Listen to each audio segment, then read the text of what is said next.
को chart show कर रहा है? Yes sir.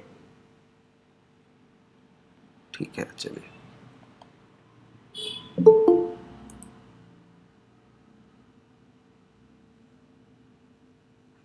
कर लीजिए सर ज्वाइन, और समय देता हूँ 30 सेकंड तक रुक जाते हैं।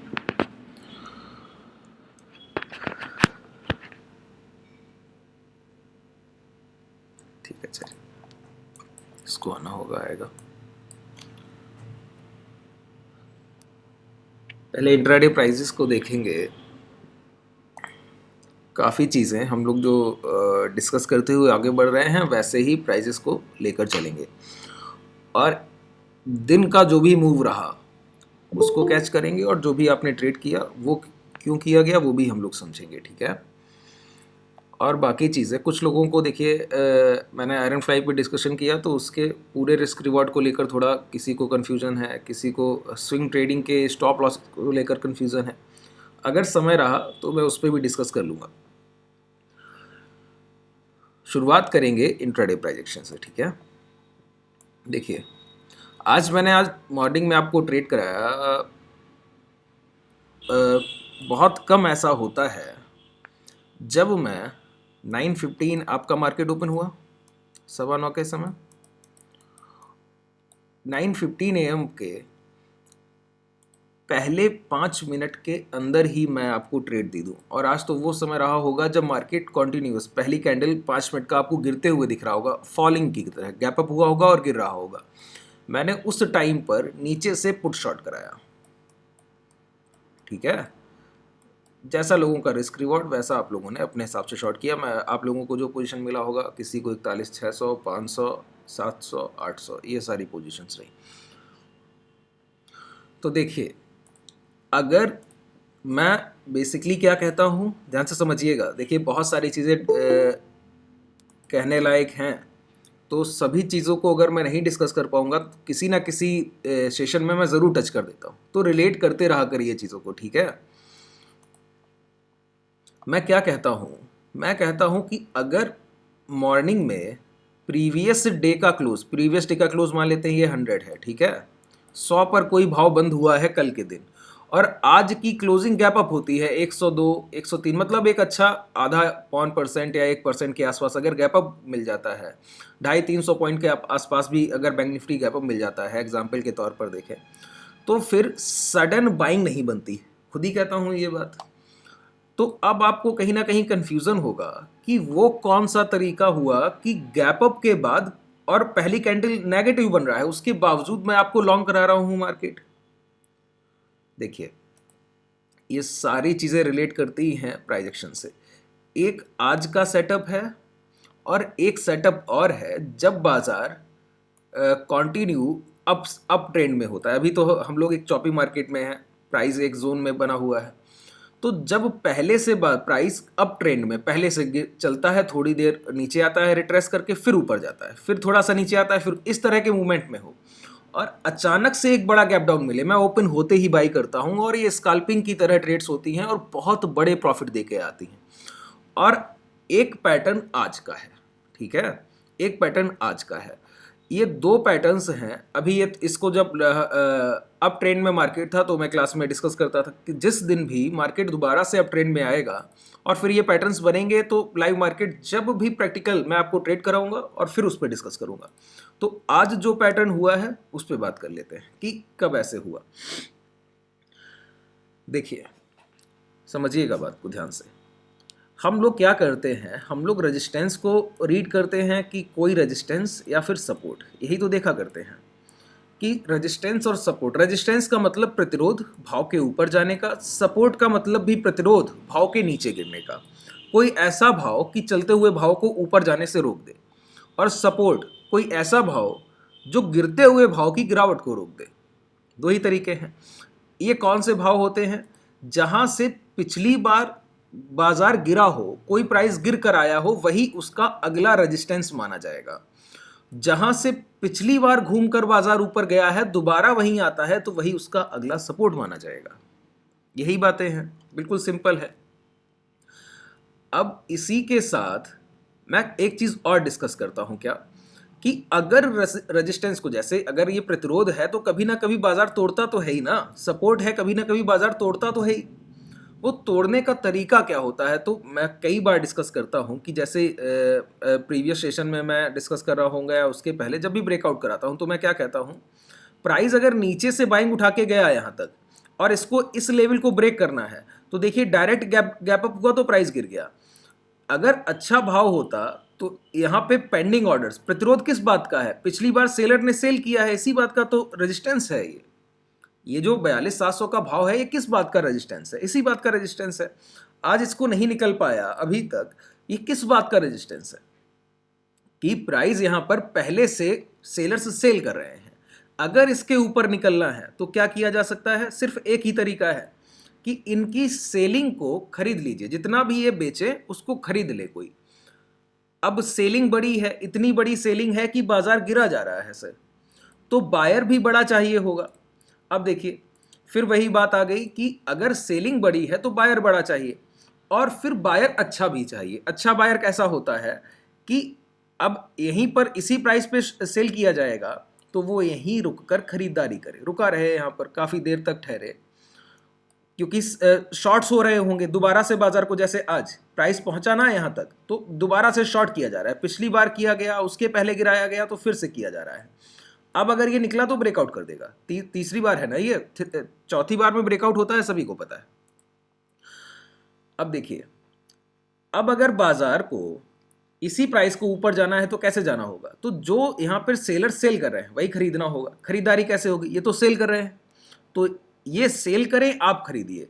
ये सेल करेंगे, मान लेते हैं इन्होंने 100 ऑर्डर्स, अपने 100 क्वांटिटी लगाई, फ्यूचर को शॉर्ट पहले से पेंडिंग है, तो आपको क्या करना होगा, इसको खरीद लेना होगा। दोबारा से इनके और ऑर्डर्स एग्जीक्यूट हुए, 10,000 क्वांटिटी फिर से एग्जीक्यूट हुई सेलर की, आपको फिर खरीद लेना होगा। 10,000 क्वांटिटी आपको इधर से लेनी होगी। फिर से उनके 1,00,000 ऑर्डर्स एग्जीक्यूट हुए तो आपको फिर वो खरीद लेने होंगे। तो ये क्या चल रहा है, जितना सप्लाई दे रहा है ना सेलर, उसको हम खरीदते जा रहे हैं। तो देखिए इस कंडीशन में क्या होगा, ना तो डिमांड जनरेट होती है ना ही सप्लाई जनरेट होती है। ध्यान से समझिए, ना तो बाजार ऊपर जाने की कंडीशन में है क्योंकि जो बेच रहा है उसको खरीदा जा रहा है, डिमांड ज़्यादा तो हो नहीं रही, इक्वल बाइंग चल रही है, और जितनी सेलिंग चल रही है उतना खरीद भी ले रहा है, तो गिर भी नहीं सकता है। ना तो पैनिक जनरेट हो रहा है, ना तो सेलिंग जनरेट हो पा रही है, सप्लाई जनरेट हो पा रही है, ना ही डिमांड जनरेट हो पा रही है। तो इस कंडीशन में क्या होगा, किसी रेजिस्टेंस के, देखिए ये बेसिक चीज़ें इसलिए बता रहा हूं, मैं बात करूंगा ट्रेंड लाइन पर, ठीक है, पहले समझ लीजिए और कुछ लोगों के लिए रिपीट होगा, बिल्कुल आसान रहेगा।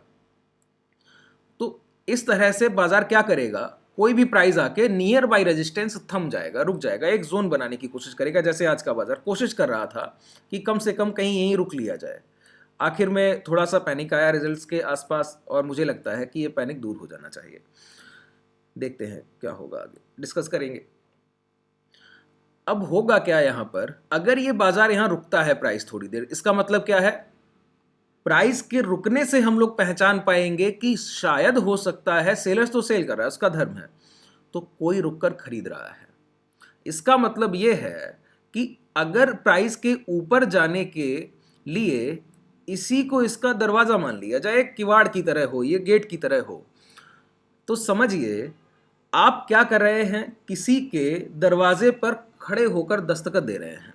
क्या कर रहे हैं, खटखट खटखट कर रहे हैं और उसके ऑर्डर्स को खरीद रहे हैं कि कभी ना कभी एक समय, अगर आप अच्छे बायर हैं और जितना वो बेच रहा है खरीद रहे हैं, कभी ना कभी ब्रेकआउट कर देंगे, कभी ना कभी डिमांड जरूर ज्यादा हो जाएगी। आप खरीदारी एक ही कंडीशन में कर रहे होंगे, आपके पास पैसा होगा। दूसरी कंडीशन क्या है, आप किसी ना किसी कारण से इस बाजार में बुलिश होंगे, और हम लोग तो वो है नहीं, वो इंस्टीट्यूशंस हैं, उनका आपस का मामला है। तो हम लोग तो सिर्फ उनके जो पद चिन्ह हैं उनको पहचानने की कोशिश कर रहे हैं, जो भी फुट स्टेप्स हैं।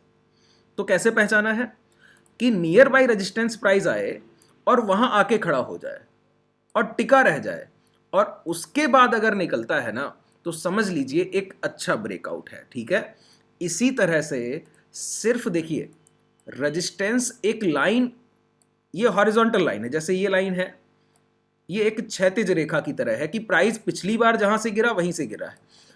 अब प्राइस क्या है, प्राइस तो ऐसे भी गिरता है, ये भी तो गिरावट है, ये क्या गिरावट है, इक्वल प्राइस से गिरा है, कि जहां से पिछली बार गिरा वहीं से गिरा। ठीक है, पिछली बार जहां से सेल किया गया वहीं से सेल किया गया। तो सेलर क्या एक ही तरह से सेल कर सकता है क्या? नहीं, दूसरे तरीके से भी सेल करता है। वो क्या? अब मान लेते हैं कि सेलर्स को कहीं ज्यादा ही क्वांटिटी सेल करनी है, तो सेलर कैसे सेल करेगा बताइए?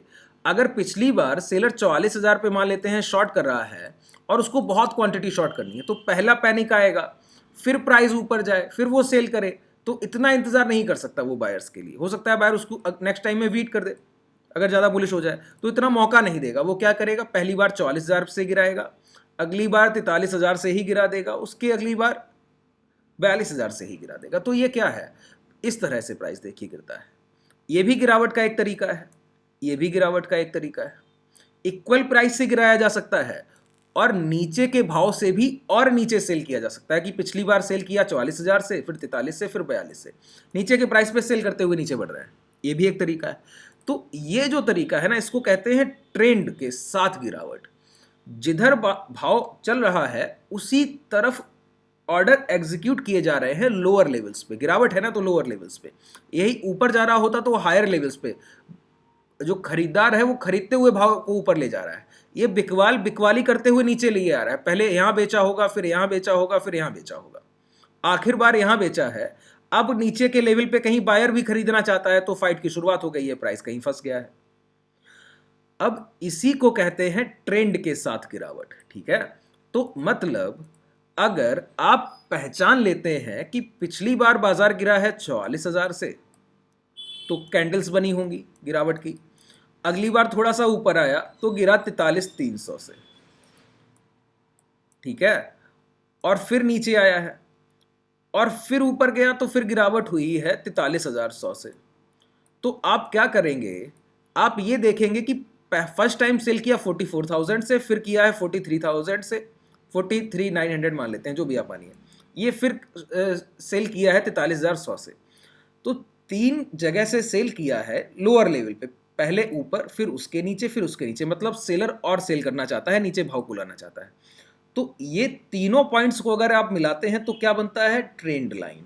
कि सेलर जिस ट्रेंड से शॉर्ट कर रहा है ना, इस तरह चल रहा है, अगली बार ऊपर जाएगा तो इसी ट्रेंड लाइन के पास से दोबारा शॉर्ट करने की कोशिश कर सकता है। यही तरीका हुआ। तो देखिए, ट्रेंड लाइन दो तरह से है। अगर आप ऊपर का ट्रेंड लाइन खींचते हैं कैंडल के ऊपर से गिरावट के लिए, अगर इस तरह से फ्लो है और आप ऊपर से ट्रेंड लाइन खींचते हैं, तो ये रेजिस्टेंस की तरह काम करेगा। जो आप हॉरिजॉन्टल रेजिस्टेंस अभी मार्क कर रहे थे ना, इस तरह से, तो ये इस तरह से भी रेजिस्टेंस ही है। ये जो प्राइस है ये रेजिस्टेंस की तरह है। अब आपने ये एक लाइन जो ड्रॉ किया है, ये रेजिस्टेंस है, ये भी एक प्रतिरोध है भाव के ऊपर जाने का। क्योंकि सेलर सेल कर रहा है इस ट्रेंड से, हम लोगों ने क्या किया है, उस ट्रेंड को आइडेंटिफाई करने की कोशिश की है एक लाइन को ड्रॉ कर। ठीक है, अब सेम पैटर्न, रेजिस्टेंस तो रेजिस्टेंस है। अगर एक हॉरिजॉन्टल रेजिस्टेंस को ब्रेकआउट की कंडीशन क्या है, प्राइस उसके पास आए और उस दरवाजे के पास आके उस दरवाजे को खटखटाए, काफी देर खड़ा रहे। कभी ना कभी दरवाजा जरूर खोलेगा सामने वाला और प्राइस निकल जाएगा। अगर आप उससे डायरेक्ट भिड़ने चले गए ना और आप दरवाजा तोड़ने की कोशिश की अंदर जाने की, फिर नहीं मानेगा। फिर आपको यही ब्रेकआउट फेलियर होते हैं कि आप नीचे से बाई करके आए हैं और नियर बाई रेजिस्टेंस रुके नहीं और डायरेक्ट ब्रेकआउट कर रहे हैं, फेलियर है। आज HDFC का पैटर्न काफी बुलिश था, आज का हाई लगा 1670, उसका एक रेजिस्टेंस प्राइस है 1669.70। पिछली बार की गिरावट वहीं से है, उसके पहले की गिरावट भी वहीं से है। तो बहुत बढ़िया इंट्राडे शॉट बना हुआ था वहां पर। निफ्टी में एक बहुत अच्छा नॉट पैटर्न बना हुआ है, आप लोगों ने ट्रेड किया। मैं तो इंट्राडे यहाँ पे लगा हुआ था, काफ़ी ट्रेड्स आज बेहतर हुई बाइंग की, अच्छा खासा चल रहा था, तो मैं बैंक निफ्टी में ही था। आप लोगों ने उस नॉट पैटर्न को भी ट्रेड किया। तो देखिए, इस तरह का प्राइस, मैंने क्या कहा, नियर बाई रेजिस्टेंस जाके खड़े हो जाइए। और रेजिस्टेंस कैसा भी हो सकता है, हॉरिजॉन्टल भी हो सकता है, ट्रेंड के साथ भी हो सकता है। अब बताइए, ध्यान से सुनिएगा। एक बार प्राइस ऐसे नीचे आया और ये मान लेते हैं कोई रेजिस्टेंस लाइन है, यहां से गिर गया, दूसरी बार गया, दूसरी बार भी गिर गया, अब तीसरी बार इसके पास जाके खड़ा हो जाए और गिरे नहीं, इसी के साथ गिरता हुआ, और ट्रेंड लाइन चल रही है और प्राइस भी नीचे आ रहा है, लेकिन खड़ा उसी के पास है, सस्टेन कर रहा है नियर बाई ट्रेंड लाइन। अब वहां से सेलिंग नहीं आ पा रही है, मतलब सेलर तो सेल कर रहा है और प्राइस गिरता हुआ भी दिखेगा, लेकिन वो बाइंग चल रही होगी। क्या चल रही होगी? बाइंग चल रही होगी। अब इसको मैं बिल्कुल क्लियर करता हूँ। ये एक रेजिस्टेंस लाइन हुआ, प्राइस इस तरह से जाएगा और यहीं इस तरह से खड़ा हो जाएगा इसी के पास। अब गिरावट नहीं करेगा, अगर गिरावट होती तो दोबारा नीचे आता। ये दोबारा नीचे नहीं आने की कोशिश कर रहा है, उसी के पास रुक रहा है। इसका मतलब क्या है? सेलर तो अपने ट्रेंड पर कहीं ना कहीं शॉर्ट पोजीशन ले रहा है, लेकिन बायर अब भाव को छोड़ने को तैयार नहीं है। बायर अब भाव को छोड़ने को तैयार नहीं है। देखिए, दो पैटर्न मैंने कहे। पहला क्या कि अगर कोई मूवमेंट होता है अप ट्रेंड में और अचानक से गैप डाउन हो, मैं उसको लॉन्ग करता हूं और अच्छा खासा पैसा मिलता है। कई एग्जांपल्स मैंने पहले आप लोगों को साथ में इंट्राडे ट्रेड कराया है, 9.15, 9.16, 9.17 पे ट्रेड देकर। आज भी मुझे लगता है 9.17, 18 तक आप लोगों ने ट्रेड ले लिया होगा। आज पैटर्न क्या था? सिर्फ पैटर्न पे नहीं था। देखिए, अमूमन देखा जाता है कि जैसे ये 3-4 कैंडल यहाँ पे देखिए, सभी चीज़ों को एक साथ समझिए, मैं आखिर में जाके सारे पॉइंट्स को ऐड कर दूंगा, एक साथ ला दूंगा। मैं कल मूवमेंट के लिए बैठा था कि कोई मुझे एक्सपायरी सेशन पे मूवमेंट मिलेगा, और मैंने आप लोगों से कहा भी होगा कि कुछ ना कुछ चल जरूर रहा है बाजार में। अगर किधर भी मूवमेंट मिले, चांसेस मेरे, मैंने कहा होगा कि 70% के ऊपर 70% मेरा है कि मैं लॉन्ग की तरफ देखूंगा, और मैं पोजीशंस भी बिल्ड कर रहा था, शुरुआत कर दी थी। अगर प्राइस और ऊपर चलता ना तो मैं और ऐड करता जाता पोजीशंस। एक्सपायरी था, मुनाफा अच्छा होता। आज जो है, अगर एक्सपायरी को प्राइस बिल्ड किया गया है, रोका गया है, ठहराया गया है और एक जोन को बनाया गया, और अगर एक्सपायरी को मूवमेंट नहीं मिलता है ना, तो यकीन मानिए नेक्स्ट सेशन फ्राइडे को मॉर्निंग में पहले आवर में वो मूवमेंट ओवर होगा, मिलेगा जरूर।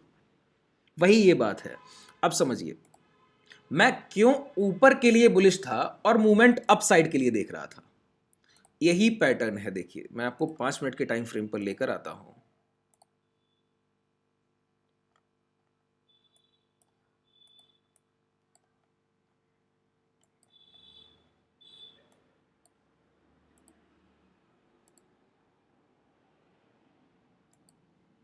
ठीक है, देखिए प्राइस ने क्या किया बताइए। यहां पर ध्यान से देखिएगा प्राइस को। ये पिछली बार प्राइस ऊपर गया, यहां से गिर गया। अब प्राइस उसी नियर बाई रेजिस्टेंस के पास एक बार, दो बार, और यहीं खड़ा हो गया है। देखिए, लगातार रुक रहा है यहीं पर, और इसने क्या किया? एक फॉलिंग चैनल बनाया है, ये नीचे की तरफ गिरावट के साथ। और गिरावट तेज है नहीं, प्राइस सस्टेन कर रहा है। अगर गिरावट होती तो इसी तरह से आपने पिछली बार 42,700 से सेल किया, लेकर कहां तक आए? 41,868 तक। अगर आप दोबारा शॉर्ट कर रहे हैं ना सर, तो इस पूरी क्वांटिटी का कम से कम हाफ शॉर्ट कर दीजिए। 42,600 और 41,868, अमूमन आप मानिए तो 800 पॉइंट्स का मूवमेंट लगभग रफली फिगर ले 800 पॉइंट का है। अगर आप दोबारा गिरा रहे हैं तो आप 400 पॉइंट तक तो आसानी से ब्रेक कीजिए और फिर नीचे आइए। तो प्राइस क्या कर रहा है? नीचे तो आ रहा है, लेकिन बहुत धीरे धीरे नियर बाई रेजिस्टेंस के पास। मैं वेट कर रहा था कि कभी भी ये ब्रेकआउट मुझे मिल गया ना, और इतनी समय का कंसोलिडेशन, तो मैं इसको नहीं छोड़ सकता। और अगर ये कल मिल जाता तो शाम को ही मल्टीबैगर साबित होने वाला था। 2-2:30 बज रहा था सर, और 2:30 बजे के बाद अगर ये ब्रेकआउट मिलता तो 42,500, 600 के प्रीमियम्स जिनका कौड़ी का भाव था, हो सकता है कि 100, 200, 400 पे क्लोज करते। वो अपॉर्चुनिटी नहीं मिला। दूसरा अपॉर्चुनिटी मॉर्निंग मिला, तो उसको मिस नहीं करना था। देखिए,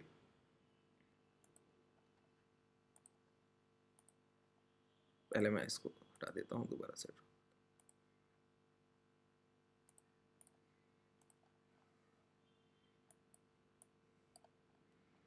प्राइस ने क्या किया है?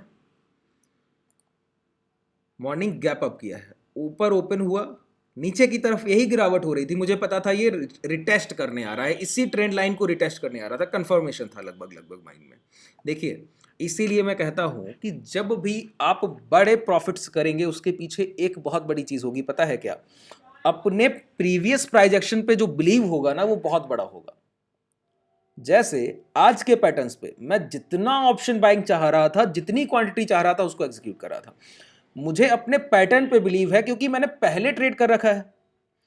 अगर आप आज मुझसे सीख कर जा रहे हैं, और मैं आपको बताऊं, अगर आपने अगले 1 साल में इस फॉर्मेशन को अपनी आंखों के सामने 7 8 या 10 बार होते हुए देख लिया और हर बार अगर ये सही साबित हुआ, फिर आपको इसी फॉर्मेशन पे इतना बिलीव होगा, एक दिन आप समझ जाएंगे इस फॉर्मेशन को, जब भी बनेगा आप एग्जीक्यूट करेंगे।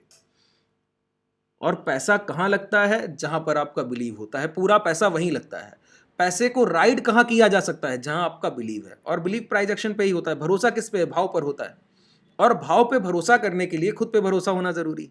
अब देखिए, कई सारी चीजें एक साथ आती हैं माइंड में। मैं आपको बताऊं, थोड़ा सा माइंडसेट पे 5 मिनट ले लेता हूँ। मैं अब क्लास में लेता हुआ आ रहा हूँ, तो इसको लेके हुए आगे ही बढ़ूंगा, ठीक है? पहले मैं अमूमन प्राइजेक्शन पे ज़्यादा बात करता रहा। अब जब टाइम आया है आपके माइंड से स्ट्रांग होने का, वो समय ये है जब इजी टू अर्न होता है तो प्राइस पे चलिए, और जब पेशेंस के साथ ट्रेड करना है तो माइंडसेट और प्राइस दोनों को साथ लेकर चलिए। कई ट्रेडर्स का मैसेज आता है, कॉल भी आता है, तो एक बड़ा चीज़ है, क्या है? एक ही बात कहते हैं। कई इक्वल क्वेश्चन है ये कि सर आप कहते हैं कि एक समय पर वेट करना है प्राइस के बनने का, एग्जीक्यूशन के लिए पेशेंस रखना है। फिर आप कहते हैं कि एग्जीक्यूशन में बहुत ज़्यादा स्ट्रांग चाहिए, कि जैसे ही एक प्राइस मिला है बाइंग के लिए, कोई अपॉर्चुनिटी मिला है तो अपॉर्चुनिटी को मिस भी नहीं करना है। दोनों बातें कही हैं। फिर ट्रेड को बुक भी करना है, ट्रेड को राइड भी करना है। और कब कौन सा प्राइस एक्शन काम करेगा? ट्रेड को फिल्ट्रेशन थ्योरी, कि प्राइस बना है उसको फिल्टर करना है कि चलेगा भी या नहीं चलेगा, छोड़ना है कि लेना है। अब इतने सारे आंसर्स जब प्राइस सामने लाइव मार्केट में बन रहा है, तब मैं कैसे ट्रेड को एग्जीक्यूट कर पाऊं और एक साथ इतनी सारी चीजों को एक साथ देख पाऊं? ये बड़ा कॉम्प्लिकेटेड है। अब देखिए, इसके लिए है क्या? इसीलिए तो मैं कह रहा हूं कि जो लोग लाइव मार्केट में रोज बैठकर कुछ ना कुछ पैसा लगाकर इस प्राइस पे प्रैक्टिस कर रहे हैं, मैं भी तो आपको सामने ही ट्रेड कराता हूं। पूरे हफ्ते में एक ट्रेड भी लॉस में गया है क्या? पूरा चॉपी मार्केट, इतना सोचिए, 800 पॉइंट का रेंज है और पिछले हफ्ते से चल रहा है, क्या लॉस कटवाया है क्या? कभी भी लॉस देता भी हूं तो 15 पॉइंट मैक्सिमम, 15 पॉइंट से ज्यादा नहीं जाना है। आज आप लोगों ने 58 से लेके 60 या 56 मिनिमम प्राइस है जिन लोगों ने शॉर्ट किया होगा, जबकि मैं बहुत दूर का 41,500 की बात कर रहा हूं। जिन्होंने 700 800 की, उनका और प्राइस रहा होगा। जो लोएस्ट प्राइस, स्ट्राइक प्राइस रहा 41,500, वो भी लोगों ने शॉर्ट किया होगा 58 60। 29 के 30 के आसपास मैंने कहा कि अब आप बुक कर सकते हैं। फिर जब लास्ट प्राइस रहा, तो जब रिजल्ट्स आने हिट करने लगे मार्केट को, तो मैंने कहा कि जैसे ही थोड़ा सा सस्टेन होगा फिर दोबारा से एंटर कर लीजिएगा। फिर भी आपने 32 33 पे बुक कर लिया होगा, जब आप बहुत दूर का शॉर्ट कर रहे हैं तब। तो देखिए, ये कैसे आया है, मुझ में कैसे आया है, आप में कैसे आएगा? वही बात है। जब हम लोग छोटे थे तो हमारे पिताजी कहते थे, ताऊ जी कहते थे, वही कि एक श्लोक की तरह बताते थे कि पढ़ने बैठना है तो कैसे बैठना है। तो वही बात है, वो कहते थे ना कि बगुले जैसा ध्यान, वही चाहिए। वको ध्यानम, काक चेष्टा वको ध्यान, वो वको ध्यानम को ध्यान रखिए कि बगुला भी तो यही करता है ना सर, मछली पकड़ना है, पैर की तक आवाज नहीं आती है उस पानी के ऊपर जिसके ऊपर वो रहता है, पैर तक की, अब खुद के सांस लेने की आवाज नहीं आती, और पेशेंस से वेट करता है, बिल्कुल ध्यान से, और एक बार एग्जीक्यूट करता है अपनी चोंच से, एक बार सिर्फ नीचे लाता है और कभी खाली नहीं आती है, मछली पकड़ कर ही बाहर निकलेगा। ये एग्जीक्यूशन है, ये वेट है, यही पेशेंस है। और ये सारी चीजें एक साथ बिल्ड होने में समय लगता है, एक दिन का काम तो है नहीं। कब ज्यादा पैसा लगाना है, पोजीशन साइजिंग एक अलग विषय है, बात करूंगा किसी दिन। तो कैसे हो सकता है? डेली बाजार में बैठेंगे। ये देखिए, जो मैं कर रहा हूं ये 60-70% है। 60-70% तो है, ये तो तय है, क्योंकि मैं आपको लाइव मार्केट में ट्रेड्स भी करा रहा हूं, प्राइजेक्शन जो सिखा रहा हूं उसको सामने एग्जीक्यूशन भी चल रहा है। उसके साथ 30-40% जो रह जाता है ना, वो आपका खुद की पॉलिशिंग करना है, आपका रिस्क मैनेज। 2 ही 3 बातें हैं कि आपका पैसा आपका है, रिस्क मैनेजमेंट अपना आपको करना है। कितना आपके पास पैसा है, जितना रिस्क लेंगे उतना रिवॉर्ड आने वाला है। ट्रेड्स को कब लेना है, खुद की ट्रेड को कर रहे हैं, मेरी ट्रेड्स को कर रहे हैं, उससे कितना बेनिफिट होगा, प्राइस को आप बस पढ़ना सीख जाएंगे। एग्जीक्यूशन उसी को आएगा जो खुद की ट्रेड्स को भी इंडिविजुअल ट्रेड कहीं ना कहीं जरूर कर रहा होगा, खुद के ट्रेड प्लान कर रहा होगा, खुद के स्टॉप लॉसेस ले रहा होगा। टारगेट ले रहा है नहीं ले रहा है मतलब नहीं मुझे, जो खुद के एसएल ले रहा है ना, उसकी लर्निंग सबसे स्ट्रांग होने वाली है। अब आगे बढ़ते हैं। देखिए, अब दूसरी बात ये कि मैंने ये भी कहा है, कई सारे क्वेश्चंस आते हैं तो मैं थोड़ा सा आप लोगों को रिप्लाई कर देता हूँ सारी चीज़ों के। मैंने कहा कि आपको प्राइस के साथ चलना है। मैं क्या कहता हूँ कि अगर आपने प्राइस को कैच कर लिया, जैसे आज आप लोगों ने बैंक निफ्टी के पुट ऑप्शन शॉर्ट किए नीचे से, अगर आज ही 42,700 के ऊपर क्लोज करता ना, जैसा हम लोग प्लान कर रहे थे कि अगर ये वीकली क्लोजिंग 42,700 के ऊपर मिली तो हम लोग जरूर अपसाइड की तरफ निकलेंगे। तो मैं आपको हो सकता था कि 42,41,800 42,000 तक शॉर्ट करा के जाता और लॉन्ग करते हुए निकल जाता। और इसी के साथ जैसे जैसे भाव ऊपर जाएगा वैसे वैसे मैं भाव के पीछे चलाता रहूंगा आप लोगों को। जैसे जैसे भाव, अब ये 700 ब्रेक करेगा मैं थोड़ा सा आगे खड़ा हो जाऊंगा, ऊपर और निकलेगा 43,000 के पास रेंज ब्रेक करेगा मैं थोड़ा और आगे खड़ा हो जाऊंगा, नीचे आके फिर हाई ब्रेक करेगा फिर मैं आगे खड़ा हो जाऊंगा। ये क्या है, प्राइस के साथ चलना है।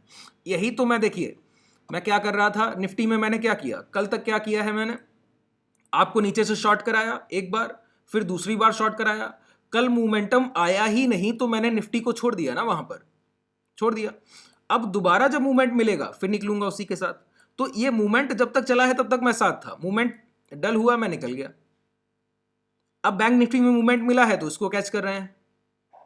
तो जिधर भाव चलेगा उधर ही चलना है, सीधा सा मतलब है। जिधर प्राइस चलेगा आपको प्राइस के अगेंस्ट नहीं रहना है। अगर प्राइस के अगेंस्ट आप हैं तो जल्दी से जल्दी कोशिश कीजिए, ट्रेड को काटिए और निकलिए। प्राइस को पहले अच्छे से देख लीजिए। जल्दबाजी ट्रेड को काटने में नहीं होती, ट्रेड काटने में 1 सेकंड का समय जाना है। पहले चार्ट पे आइए और देखिए कि कहीं गलती तो नहीं हो रही है। सारी चीजों के एक बार रिव्यू कीजिए कि मैं ही तो नहीं बाजार को शॉर्ट करने में लगा हूं और बाजार खुद को कह रहा हो कि वो लॉन्ग है। इस तरह से एक बार 5 मिनट लीजिए, रिव्यू कर लीजिए। और अगर आपको लगता है कि आप अपोजिट डायरेक्शन में हैं तो पहले पोजीशन को काटिए और अपना 10-15-20 मिनट समय लीजिए और फिर प्राइस को बिल्ड होने दीजिए।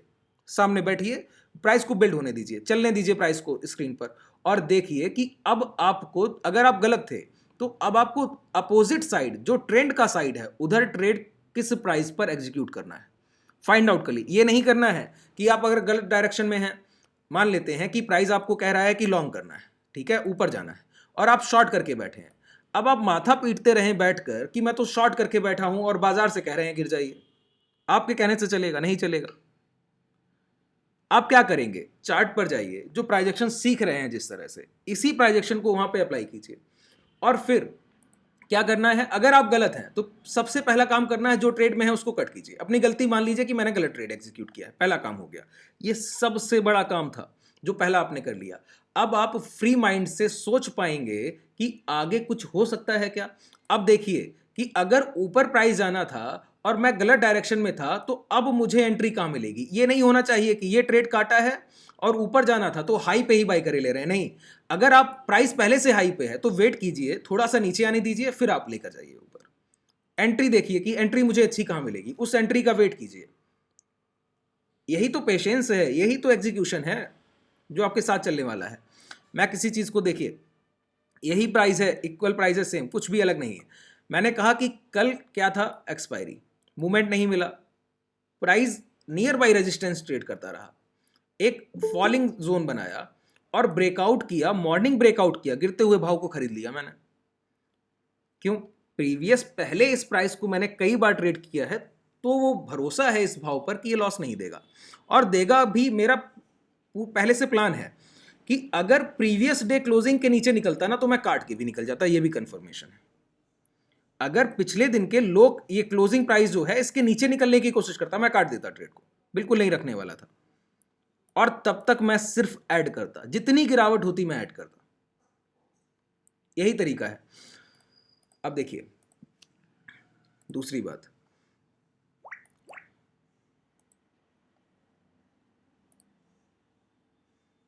अब हम लोग थोड़ा सा, जो हम लोगों ने पहले से ट्रेड प्लान किया है, क्या उस पर कुछ होने की संभावना है। कि जैसे हम लोगों ने सोचा था कि हम लोग टॉप टू बॉटम अप्रोच से चलकर आए होंगे किसी न किसी क्लास में, आप लोगों ने भी ज़रूर कहीं ना कहीं, कल तो क्लास नहीं हुई होगी, इसके पहले आप लोगों ने किया होगा। तो टॉप टू बॉटम अप्रोच में हम लोगों ने क्या देखा कि हम लोग नियर बाई रेजिस्टेंस, अगर वीकली पर इसके प्रीवियस, इस पिछले हफ्ते के हाई को ब्रेक करके क्लोज करते, इस पिछले हफ्ते के हाई को ब्रेक करके क्लोज करते आज, तो समझ लेते कि 3-4 कैंडल्स बनी थी, उसके बाद आज ब्रेकआउट मिल गया है, अब रिटेस्ट के बाद निकल जाएंगे। लेकिन प्राइस उसके हाई के पास तक तो आया आज, और प्राइस देखिए कल भी सस्टेनेबिलिटी प्राइस में दिखी, आज भी near by day high sustainability price में पूरे दिन रही है, पूरे दिन सस्टेनेबिलिटी रही है। लेकिन पैटर्न्स सुबह जो हाई बन गया ना छोटे टाइम फ्रेम पे, मैं आपको शो कर देता हूं। मैं आपको दोबारा से और पोजीशन शॉर्ट लॉन्ग करा सकता था, मैंने सिर्फ यही एक कारण रहा कि नहीं कराई। क्या देखिए, मॉर्निंग में जो फर्स्ट एक मिल गया मूवमेंट, उसके बाद क्या हुआ है, प्राइस लोअर लोज में जाने लगा था ये। अब देखिए लोअर लोज में चलने लगा था ये। अगर ये एक बार भी तब्दील होके ये हाई ब्रेक करता और यहां से निकलने की कोशिश करता, मैं और पोजीशंस आपको लॉन्ग ऐड करा कर जाता। अब मैं वेट कर रहा हूं अगर ये हाई ब्रेक करे या फिर अब अगर लो ब्रेक करेगा तो मेरे लिए प्राइस उतना महत्वपूर्ण तभी होगा जब वो 41,800 के नीचे ट्रेड करे। क्यों? तब तक मैं सिर्फ रेंज बाउंड मानूंगा और स्ट्रेंगल में पैसा कमाते हुए आगे बढ़ूंगा। यही वो रिजेक्शन जोन है, यही तो रिजेक्शन जोन है जो प्राइस को रोक कर रखा है, यही प्रीवियस सपोर्ट है। तो इस जोन में आके अगर ये रिजेक्शन को ब्रेक करेगा ना, तो सेलर बहुत बड़ा काम कर रहा है। जितना बायर इस भाव को रोकने की इतने समय से कोशिश कर रहा है, मतलब बायर का बहुत पैसा लगा है। इतने बड़े पैसे को काट कर भी अगर कोई शॉर्ट करेगा ना, तो बहुत इंपल्सिव सेलिंग आनी है, बहुत तेजी से भाव गिरेगा, बता चुका हूं आपको। अब इसी तरह से अगर ये हाई ब्रेक होते हैं 41,700 के ऊपर, तो देखिए टारगेट पहला तो ये 43,600, और ये छोटे टारगेट हैं। इस यहां से ये नहीं समझ लेंगे कि हम लोग ट्रेंड अपसाइड चला गया है, नहीं। मिनिमम एक अपर हाई जब तक ब्रेक नहीं होता है, ट्रेंड रिवर्सल नहीं माना जाएगा। ट्रेंड रिवर्सल कब है?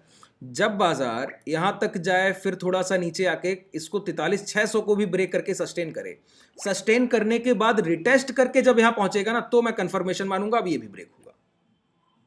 ठीक है, तो एक बार में रिवर्सल नहीं देखना है। देखिए एक चीज और मैं आपको बताऊं, प्राइस से पहले, रिजल्ट से पहले रिजल्ट मार्केट को हिट करता है, बजट से पहले बजट में जो भी कुछ है ना, वो मार्केट को उससे पहले हिट करेगा। तो एक अपॉर्चुनिटी बनती है कि अगर बजट में कुछ अच्छा है तो हो सकता है कि रैली आपको पहले देखने को मिल जाए, अगर आनी होगी। अगर बजट में नहीं बेहतर है तो हो सकता है डाउनफॉल पहले देखने को मिल जाए। तो जो भी होना होता है ना, बाजार पहले कर लेता है। बजट सेशन तो सिर्फ आपको जिस दिन बजट होगा 80% चांसेस मानिए कि बाजार सिर्फ फ्लक्चुएट करेगा, और मैं तो एक ही राय देता हूं कि उस दिन बाजार से दूर बैठिए। 400 पॉइंट अप करेगा, 400 पॉइंट डाउन करेगा, आपके दोनों तरफ स्टॉप लॉस हिट होंगे, किसी काम का नहीं। या तो फिर आपका इतना एक्सपर्टीज हो कि आप प्राइस को तुरंत काट लेते हो, तुरंत लेते हो, पैसा भी बहुत बनता है, ये भी बात है। जो प्राइस को अच्छे से रीड कर लेता है और एग्जीक्यूशन पावर बहुत स्ट्रांग है और जल्दी से स्टॉप लॉस काटता है, पैसा बहुत बनता है। 5 मिनट का कैंडल 400-500 पॉइंट का बनता है, 300-300 पॉइंट के कुछ नहीं तो 7 से 8 कैंडल्स आप देखिएगा फॉर्मेशन होंगे। तो देखिए अब हम लोग क्या सोच रहे थे कि ये हाई लगा हुआ है और ये लो है, अगर इस हाई के ऊपर क्लोज होता तो हम लोग लॉन्ग करते और पोजीशंस को साथ ले जाते। अब नेक्स्ट सेशन में ये एक्सपायरी भी पहले 26 जन पड़ेगा, तो उसके लिए एक दिन का शायद एक्सपायरी थर्सडे को नहीं वेडनेसडे को पड़ने वाला शायद। तो जब ये ब्रेक होगा तब हम लोग और लॉन्ग करेंगे, जब तक ब्रेक नहीं होगा हम लोग स्ट्रेंगल ही प्ले करेंगे। ठीक है, अब दूसरी बात निफ्टी को देखते हैं। चलिए निफ्टी में क्या है, मैं जो बात कर रहा था कि देखिए निफ्टी को देखना बहुत ज़रूरी है। अभी कभी भी कुछ भी करेगा और हम लोगों को हमेशा तैयार रहना है। ट्रेंड मिलेगा तो निकलना है साथ में, ट्रेंड को नहीं छोड़ सकते हैं। देखिए ये बना है नॉट पैटर्न, दिख रहा है, गांठ पैटर्न बना है, हाई और लो। जैसे ही हाई लो निकला है प्राइस ने दिया है। अब समझिएगा ध्यान से मैं क्या कह रहा हूँ। अगर मैंने क्या कहा कि जब भी हाई या लो ब्रेक होगा तो ट्रेंड तो मिलेगा, तो आप लोग तो ऑप्शन बायर तो ले गए पैसा इस समय पर। अब जो नहीं ले जा पाए हैं तो उनके लिए क्या है, उनके लिए ये है सर, अगर ये नॉट पैटर्न अब जाकर फेलियर करता है, टारगेट तो ऑप्शन बायर को इंट्राडे तो क्लोजिंग हो गया, आप लोग सभी लोग पोजीशन बुक कर लेंगे, किसी काम का नहीं। अब गिरे या फिर चले, मुझे लगता है मुश्किल ही होगा किसी के पास पोजीशन होल्ड रह गई हो शॉर्ट्स की, जो लोग बाइंग की हो। अगर अब जाके दोबारा से इस हाई को ब्रेक कर देना तो समझिएगा जिन लोगों ने इसके नीचे शॉर्ट किया है ट्रैप किए गए हैं। आप यकीन मानिए इसके बाद बहुत बड़ी रैली आनी है। अगर ब्रेक करता है तो, नहीं करता है तो कोई बात ही नहीं है। और देखिए यहां पर ये दो पैटर्न्स मैंने बताया था, दो कैंडल्स इस तरह से ट्विजर्स टाइप की थी। ये एक और बनता तो बहुत अच्छा होता, नहीं बना है तो भी अगर कभी भी ये हाई ब्रेक हुए तो ये जरूर ब्रेक होंगे। और ये कब तक हाई ब्रेक होने की संभावना है, जब तक स्विंग लो नहीं जा रहा है। ये स्विंग लो नहीं जा रहा है जब तक, तब तक संभावना रहेगी कि ब्रेक हो सकते हैं। जब भी ब्रेक होंगे हम लोग निफ्टी में आंख बंद करके लॉन्ग कीजिएगा, और पैसा ना बने तो बताइएगा। आंख बंद करके लॉन्ग कीजिएगा जब भी हाई ब्रेक हो। हाँ, थोड़ा सा बस इतना प्राइस को देखे रहिएगा कि अगर जा रहा है तो थोड़ा थोड़ा सा बाइंग करते हुए आगे बढ़े, थोड़े समय गुजारे। जैसे मुझे बैंक निफ्टी का प्राइस काफ़ी अच्छा लगा, बैंक निफ्टी का प्राइस काफ़ी अच्छा लगा। कारण क्या है, मैंने यही तो सोच रहा था कि कोई अगर इस तरह से प्राइस बिहेव करे जैसे किया उसने, कि कहीं ना कहीं सस्टेनेबिलिटी दिखे। मैंने कहा भी होगा सेशंस में कि मैं नहीं चाहता कि बहुत बड़ा मूव मिल जाए, अगर बनेगा तो छोड़ेंगे तो नहीं, खैर अगर नहीं बनता है तो बेहतर है, और गिरावट ना हो, बस प्राइस फ्लक्चुएट ना करे। इस तरह की कैंडल्स ना बने, इस तरह की कैंडल्स ना बने, और इस तरह की कैंडल्स। देखिए गिरा है उतना कवर कर गया, क्या मतलब है इस बात का? इस गिरावट से इस अपसाइड तक सिर्फ पैसा ही तो काटा गया है, इसके अलावा किसी का कोई इंस्टीट्यूशन लॉस दिखता है क्या? नहीं दिखता है।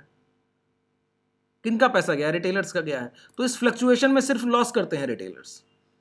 और जब भी प्राइस पेशेंस के साथ चलता है, जैसे ये प्राइस बिल्ड किया गया है, कल जो ये सस्टेनेबिलिटी दिखती है, ये प्राइस बिल्ड किया गया है, ये अच्छा भाव है। अब आज का भाव हाई के पास गया है, काफी कोशिश की उसने रुकने की, बेहतर है, अच्छा प्राइस है। अब अगर जाके ये ब्रेक करेगा ना तो ये एक अच्छा ब्रेकआउट होगा। फिर से आपको मैंने क्या कहा, फिर से एक अच्छा रैली देखने को मिलेगा। 43,000 तक तो कहीं नहीं गया बायर्स के लिए, और उसके बाद भी अगर यहां से निकलता है तो मान के चलते हैं 43,200 तक तो जाने वाला है, 42,700 के बाद। अब ये एक अच्छा भाव दिखता है। देखिए मुझे भाव कैसे अच्छे दिखते हैं वो मैं आपको बता देता हूँ, बता चुका हूँ, कई क्लासेस में डिस्कस करता रहता हूँ, फिर एक बार शो करता हूँ। देखिए जैसे IDFC फर्स्ट का मैं आपको चार्ट शो करता हूँ।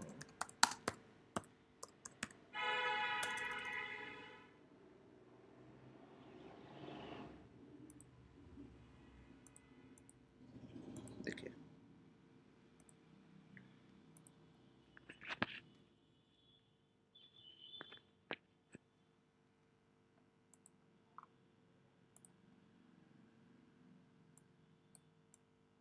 प्राइस को छोटा कर लीजिए।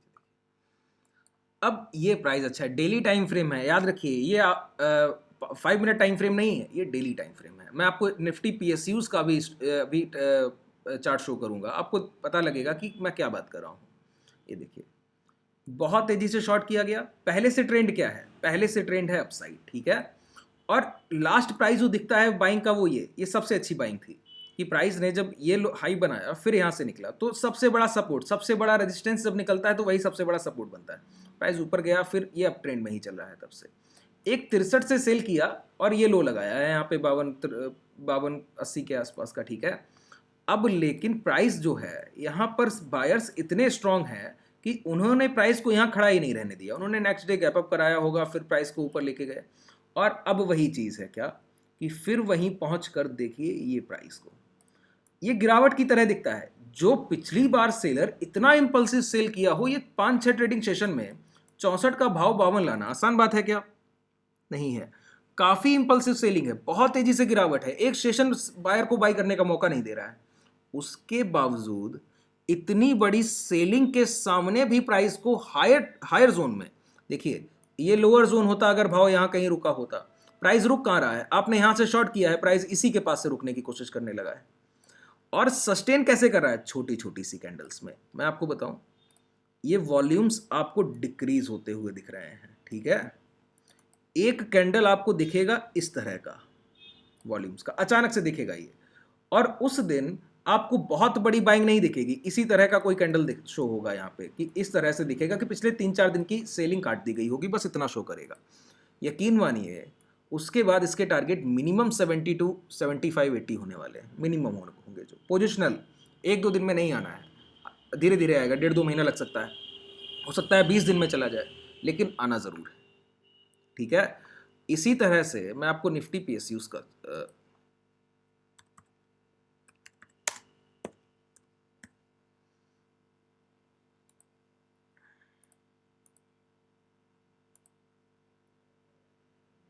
देखिए, मुझे चाहिए सस्टेनेबिलिटी। सस्टेनेबिलिटी जहाँ दिखती है वहाँ प्राइस कुछ बिल्ड कर रहा है, और जहाँ फ्लक्चुएशन चल रहा है वहाँ ना तो बिल्ड हो रहा है और ना ही कुछ ऐसा है कि आप वहाँ पे शॉर्ट आप इंट्राडे कर सकते हैं, या तो फ्यूचर शॉर्ट कीजिए तो पोजिशनल ले जाइए, उसका प्रीमियम आपको भरना पड़ेगा। इससे बेहतर है कि इक्विटी की तरफ जाइए। अगर आप ऑप्शंस में हैज कर रहे हैं या फिर ऑप्शन बाइंग आपको आ गई है, आप समझ रहे हैं कि हाँ मैं प्राइजेशन को अच्छे ऑप्शन बाइंग कर रहे हैं, ठीक है, अगर उसके बाद कुछ रह जाता है तो इक्विटी रह जाती है। और स्विंग में बहुत अच्छा पैसा बनता है, यकीन मानिए जितना आप यहाँ पे महीने भर में कमाएंगे ना, एक स्टॉक स्विंग में दे देता है कभी कभी। और अगर आपको आ गया ना खरीदने का तरीका, खरीदने का मैंने कहा स्विंग ट्रेडिंग के लिए स्टॉक्स को खरीदना आसान है, होल्ड करना मुश्किल है, टारगेट तक होल्ड करना मुश्किल है, वो पेशेंस रखना बहुत मुश्किल है। आपको रोज आप बाजार में बैठेंगे, आपको लगेगा आपका पैसा कहीं होल्ड है और यहाँ पे मुझे कोई अपॉर्चुनिटी दिखता है मैं ट्रेड नहीं कर पाऊँ, कितने देर होल्ड रखेंगे आप? ये उनके लिए है जो जॉब ओरिएंटेड है कि उनके पास समय ही नहीं है सर, टाइम है ही नहीं बिल्कुल। तो क्या कीजिए, आपका मॉर्निंग ऑफिस है कोई बात नहीं, शाम को आते हैं 1 डेढ़ 2 घंटा दीजिए, ये होमवर्क की तरह है, 1 डेढ़ 2 घंटा दीजिए, चार्ट्स को ओपन करके देखते रहिए, डायरी पर लिख लीजिए सभी स्टॉक्स, जो भी आपको प्राइस अच्छे दिख रहे हैं स्टॉक्स लिख लीजिए। नेक्स्ट डे प्राइस लिख कर रखिए कि किस प्राइस पे एग्जीक्यूट करना है, किस ब्रेकआउट पे लेना है, पहले से लिख कर रखिए। लिख लिया है, अब जब भी आपको एंट्री मिलता है, एंट्री इंट्राडे ले लिया है, पोजिशनल उसको छोड़ दीजिए नॉर्मल ऑर्डर में। अब आपको देखना ही नहीं है, आपको आपके पास आपका स्टॉप लॉस है, एक एक दिन में रिव्यू करते रहिए अपनी पोजीशन को, बाद में कोई दिक्कत ही नहीं है। आपको पूरे दिन बाजार में भी नहीं बैठना है, जिनको पूरे दिन बाजार में बैठना है स्विंग ट्रेडिंग उन्हीं के लिए तकलीफ करेगा। अगर आपके पास एक्स्ट्रा पैसा नहीं है, देखिए अगर आपके पास पैसा है कि आप डेरिवेटिव भी ट्रेड कर पा रहे हैं और उसके बाद स्विंग के लिए भी पैसा रख पा रहे हैं, कोई दिक्कत नहीं। दिक्कत तब है कि जिस पैसे से आप डेरिवेटिव ट्रेड कर रहे हैं उसको आप इक्विटी की तरफ ले जाएंगे ना, और स्विंग के लिए हो सकता है 1.5 महीने में टारगेट आए और आपको रोज बाजार में बैठना है, फिर तकलीफ होगी, माइंड आपको उस पोजीशन को होल्ड नहीं करने देगा, थोड़े बहुत प्रॉफिट में भी आप उसको काट के भागेंगे, और जब लॉस लग रहा होगा तब आप स्टॉप लॉस तक वेट करेंगे, तो इससे क्या होगा, स्टॉप लॉस हो जाएंगे बड़े और टारगेट आप हमेशा छोटे बुक करेंगे, रिस्क रिवॉर्ड आपके फेवर में नहीं आने वाला है। और देखिए ये सारी चीजें मैं बहुत एक्सपीरियंस से कह पा रहा हूं, एक एक चीज को बहुत अच्छे से ध्यान रखिएगा। चलिए इस चार्ट को देखिए जरा, इसको जरा वीकली पर देखिए तो और अच्छा दिखता है। मुझे लगता है यहाँ भी एक कैंडल शायद मिसिंग है, यहाँ पर एक वीकली कैंडल इसको कवर अप करते हुए इंगल्फ कैंडल है, ये जो एक कैंडल है ना एक बीच में इंगल्फ कैंडल है, और उसके बाद 4 कैंडल्स यहाँ बनी है। सोचिए जिसने इवनिंग स्टार बनाकर शॉर्ट किया हो, प्राइस उसके पास रुक रहा है, अगर ये हाई ब्रेक हो गए ना तो ये रैली बहुत बड़ी है। और मैं आपको बता चुका हूँ कि पीएसयूज में कुछ भी बेचने लायक नहीं है, और बजट में कुछ ना कुछ तो है पीएसयूज के लिए जो इतना चल रहे हैं। देखिए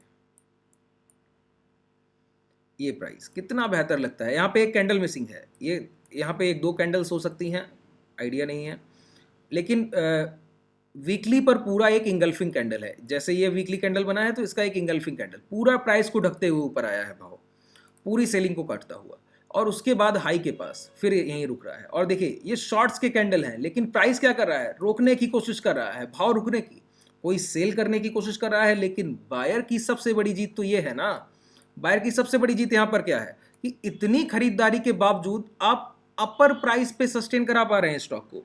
बाकी स्टॉक्स आप देखेंगे जहां पर फाइनेंशियल स्ट्रांग नहीं है या फिर आपको बम्प एंड डंप किया जा रहा है, तो पता है 90 डिग्री के एंगल में प्राइस ऐसे दौड़ता है 80 to 90 डिग्री एंगल में, और जब डंप होता है तो ऐसे ही गिरता है, जितनी तेजी से ऊपर जाता है ना उतनी तेजी से गिरावट आती है। और इंडेक्स ये इतना बुलिश है कि इतनी बड़ी रैली की बात सोचिए, 31-3200 का भाव इसके नीचे से भी चला है ये, देखिए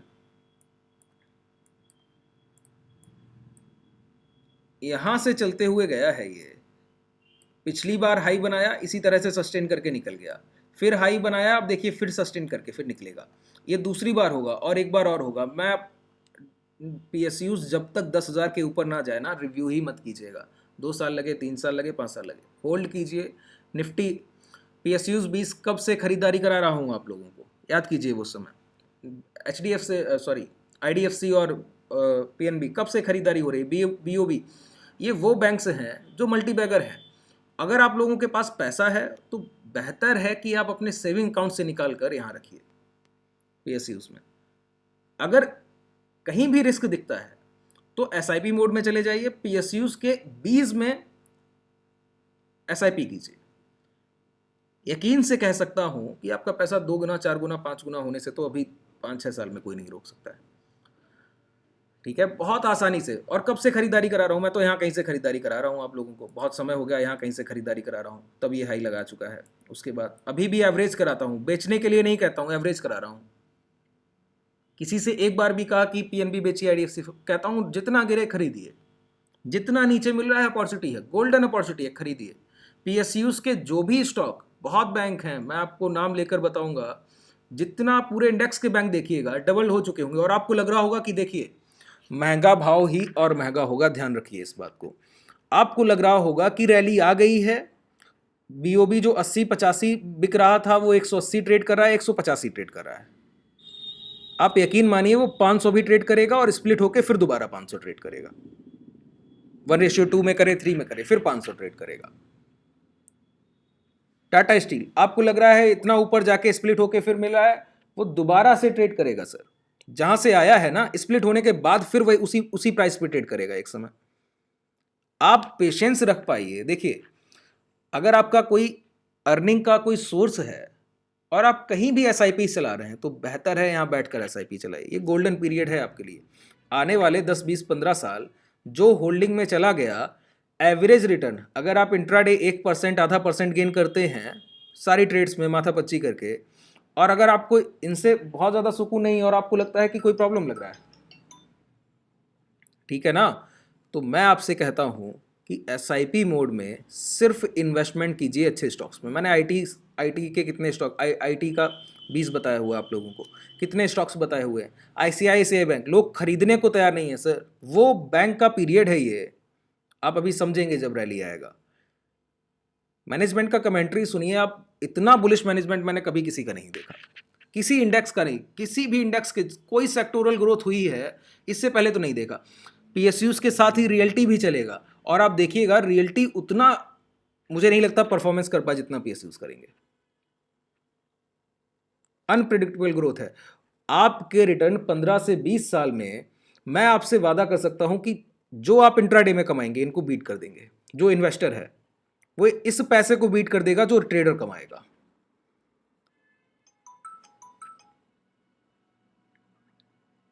ठीक है, बिल्कुल आसानी से। तो ऐसा भी नहीं है कि एक साथ इतना बुलिश हो जाइए कि पूरा खरीद के रख लीजिए, कल को बाजार 15,000 आ जाए, 14,000 आ जाए, वो अपॉर्चुनिटी होगा, फिर आपके पास पैसा नहीं होगा। तो क्या करना है, धीरे धीरे खरीदारी करते हुए आगे बढ़िए। ज़रूरी नहीं है, देखिए हर बार अपॉर्चुनिटी मिलेगा, अभी अपॉर्चुनिटी नहीं है, 2-3 साल में अपॉर्चुनिटी आता ही रहता है। तो पैसे को बचा के रखिए, 40-50% इन्वेस्टमेंट है, बाकी हाथ में रखिए। बड़ा पैनिक मिलेगा एक साथ डालेंगे, इसीलिए तो एसआईपीज कर रहे हैं। इसी तरह के मैं आपको कई चार्ट शो करता रहता हूँ। मैंने बीएल दिया था, अभी उसी रेंज पर है, और आप देखिएगा जिस दिन चलेगा बहुत बड़ा ब्रेकआउट आने को है, जिस दिन आया। कई सारे स्टॉक आप लोगों को अपसेक्टर देते रहते हैं और मूवमेंट आप लोग कैच करते रहते हैं, देखते हैं कि कितना मूवमेंट मिलता है वहाँ पर। चलिए ठीक है, आज थोड़ा कम समय दे रहा हूँ, कोई क्वेश्चन हो तो पूछ लीजिए।